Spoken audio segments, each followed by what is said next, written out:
You started? Yeah, go ahead. Hi, everyone, and welcome to a new episode of Interviewing with Emily. Today I have Caitlyn Johnson. and Caitlyn is a bowler here at Weber, and you're also a very successful one.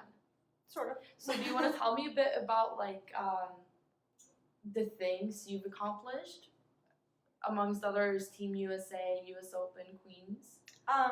So I guess it really started like my freshman year here at Weber.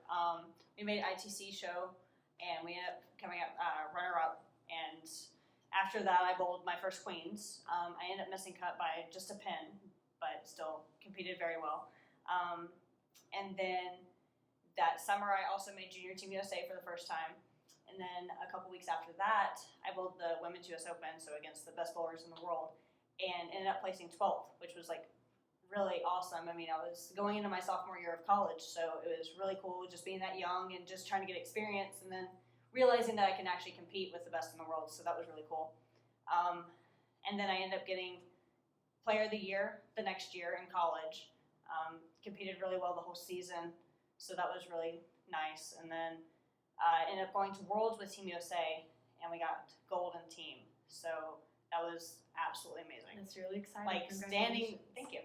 Standing up on the podium, hearing your national anthem is just unbelievable feeling. It's so great, especially in a world setting like that. I mean, there were 37 different countries there, and we just beat our number one rival, Korea, basically. I mean, amazing team, great competitors. They just don't miss. Like, they are really, really good bowlers. So that was really awesome. And then this past summer, I bowled Queens and US Open again. This time at Queens, I made the cut, won a couple of my matches, ended up finishing 29th or so competed really well. And then the US Open, not so great, but made a cut, so still made a little bit of money with that, and still was able to prove to myself, like, yeah, I can compete with the best in the world, even though I didn't bowl that great, but still was able to compete, so. That must be incredible, like, at your level, because you're a senior now. Yeah.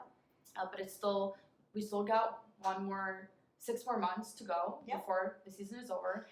Yeah. And having all of that in your baggage, do you think it's going to help with the following 6 months to come?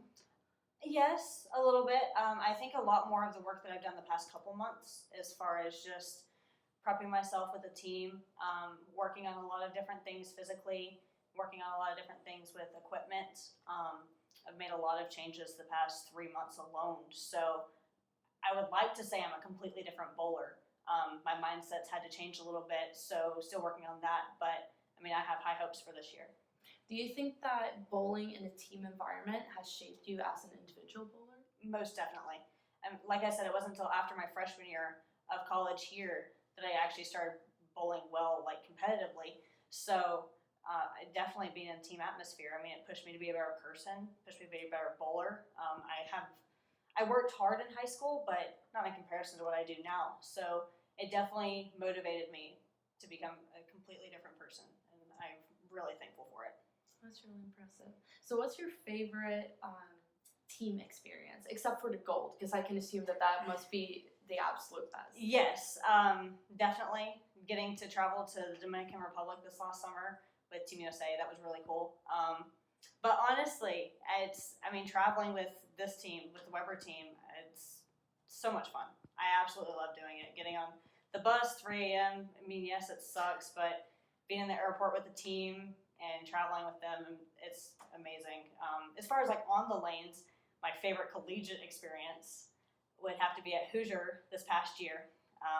We bowled our first match, it was our first game, and after we made match play anyway, and I ended up leaving a really big split in the 10th. I left the Greek church, and so I needed 4 to win the game by 1 pin and 3 to tie, and you have 3 on one side, 2 on the other. So I was like, okay, well, that means I have to like almost convert the split to get us to move on, like be up 1-0. Yeah. So I ended up getting 4.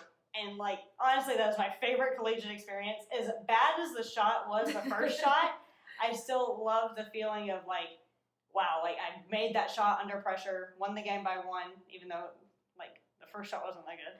But definitely, it was so much fun, and getting to see the team's reaction behind me. Like, everybody was so hyped, and it led us to win that match and the match after that too. The momentum just carried on after that, so that was really cool. That's so great. Sounds like a wonderful experience. Yeah. So, what do you have? Do you have any tips for aspiring bowlers or bowlers that look up to you and want to know what your keys to success are?